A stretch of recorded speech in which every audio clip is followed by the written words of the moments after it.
Hi, I'm Steve Marriott and welcome to 180 and 180, a series of short videos where I'm going to give myself 3 minutes to offer you an alternative perspective on some of the challenges that managers and leaders are facing today in business. So today I'm going to focus on the dark art of motivation.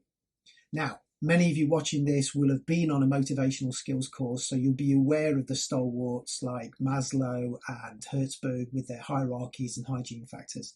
There's nothing wrong with what they're teaching us. It's just that research and our own personal experience will probably be now seeing that they're somewhat limiting in scope. They give the impression that the only way to motivate others is an outside-in process, that it's the responsibility of you as the manager to kind of squeeze this magic elixir from your people. So anybody who's taken on the baton of management and leadership, as many of us will have, you'll know the impact that pay, conditions, awards and promotions can have on your people. But you'll also know the limited lifespan of that impact that these motivators give them. You know, how long does the average pay rise motivate people for? Probably about 3 seconds, because in 3 seconds, you've already spent your pay rise and you're now thinking about the next one. So as time passes, what this creates is a kind of mercenary workforce with entitlement and expectation. You know, they're basically waiting for the next round of pay awards. So this becomes quite a heavy burden for us as leaders and managers. And many managers that I see struggling under that yoke will fall back on route one, which is basically motivate people by being more motivated than them. So what they'll do is they'll become very loud, much louder than their team. They'll become more energetic, and they'll kind of display an almost inauthentic enthusiasm for all things to do with the business. But what I witness in their people more often than not is when the boss is more motivated than them, they just become disengaged, because why should you be motivated when the boss is already there? So let's turn that on its head.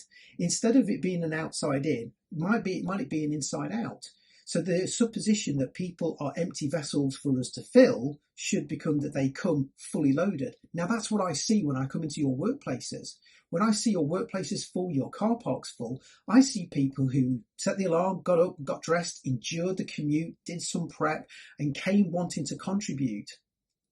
So I consider myself as highly motivated, but on the same day, in similar situations, you can get a highly motivated person who will give you their blood, sweat and tears, and you can also get the dark side of me, which is kind of like Satan's spawn. I deploy or withhold my motivation based upon how you make me feel.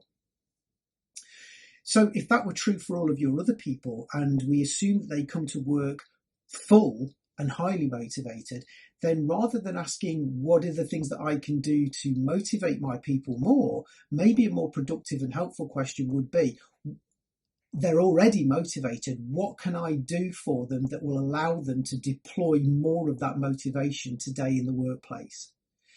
So the next time you're in the workplace, why don't you consider your people to be full of motivation and think about what you could do differently that would just enable them to do more of what they actually came to work to do.